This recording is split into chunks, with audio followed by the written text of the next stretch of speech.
guess probably the biggest thing that a driver thinks about before the race is making sure that his car is prepared properly. You always worry about all the little details being done. You work as hard as you can with the time that you have. But I think most drivers are like myself. Once the engine starts, you forget all about that and you worry only about the task at hand, which is making a good burnout, getting the tires sticky, getting staged properly, and getting down the quarter mile just as fast and quick as you can. It's like flying an airplane or something. You're just by yourself in a car, you know, all alone out there. It's something that gets into your system. Just pulls you back into the seat and sinks your eyeballs back a few inches and you're ready. I used to feel as though the fellas were really for me, you know, really wanted me to stay in the top fuel ranks, but there seems to be a lot of sour grapes as far as the boys are concerned. I love beating them. That is the reason I'm staying in it. And here is Shirley Cha-Cha Muldowney, the only woman licensed to drive a top fuel dragster. They think it's a male sport. It's not a male sport. It's just that, you know, I'm a race car driver. I just happen to be a woman, that's all. Doesn't make any difference. Well, I'm a target. It's like them old gunfighters of the West. Constantly, everyone's taking a shot at you. And every run that I make when I go to the line in competition, the guy that races me gives it his best shot. And it used to be a thing with me. You know, I just love to get to the boys.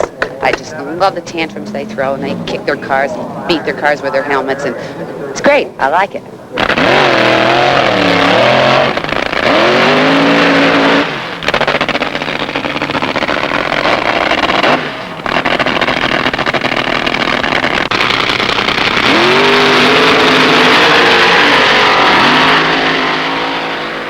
I work for a speed shop, and I hang around the races. I love the cars, and I love the competition. I love the men.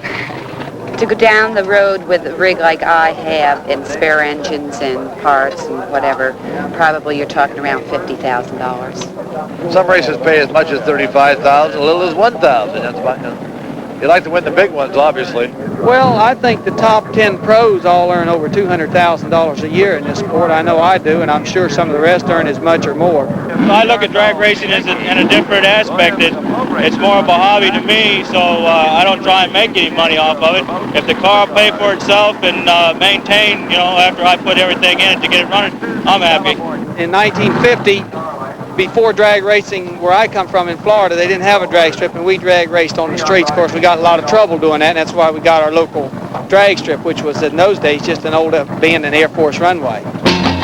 I think the most drastic difference between then and now was just about anybody could go racing that really had an intention to do so.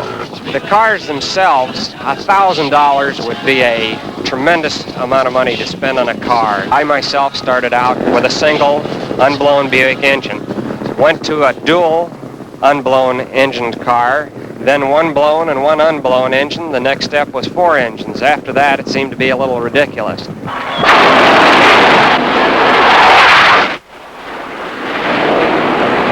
Dave Anderson, 544, 285.71 miles an hour for the pollution factor. With this car, you get an instant 3,000 horsepower or more. I get about 3.5 G's of force against my body. It is a true rocket, like the astronauts use for the moon. The basic controls that you find in a top fuel car are probably just a little bit more complicated than most people think of, but really very simple and basic.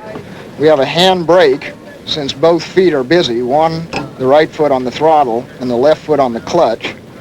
So all the braking is done with a hand brake. On the left side, we have the shifting lever for the 2-speed transmission. The forward position in this car is low gear. The reverse position is high gear. Generally shift this approximately 600 feet down the track, which means when you stage the car, you hold the brake, you leave the starting line, change hands on the wheel, and shift. The final one is probably the most important to a driver, and that's this parachute release over on the right-hand side. Just going into the timing traps at the finish line, just move the lever forward and it pulls a pin in the chute, which flops the parachute out on the ground and slows you down from a 230-mile-an-hour run. And all you have to do is manipulate all these different controls in the period of 6 seconds. There's just danger in the speed. We run 230 miles an hour, and with the speed, it's dangerous, and we have a fire danger. Well, we burn nitromethane, which is a waste product. consumes about 4 gallons to the quarter mile, and that's why it's impractical to use it as a motor fuel in a passenger car. I've done just about everything you can do in one of these things. Rolled, burned, crashed, flew. Drag racing is far out.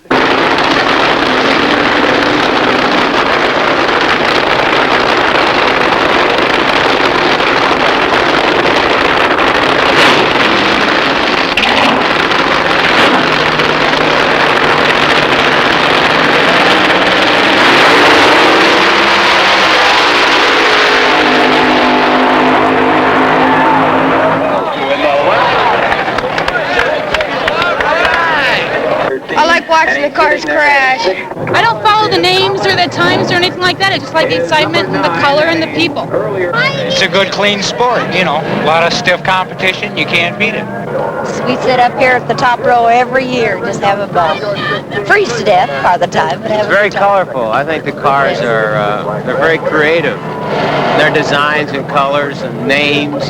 And the smell of the fumes and the big blowouts that they have here and things like that. The smell and the noise is what is so exciting. There's a lot of noise. I don't know, it's almost a sexual thing, I think. People really get their kicks out here. I guess I get rid of my frustrations. I drive better on the highway. I get so much enjoyment because they're running about 2 seconds faster than they were in '69. No, it's neat. It's fantastic to see the cars race.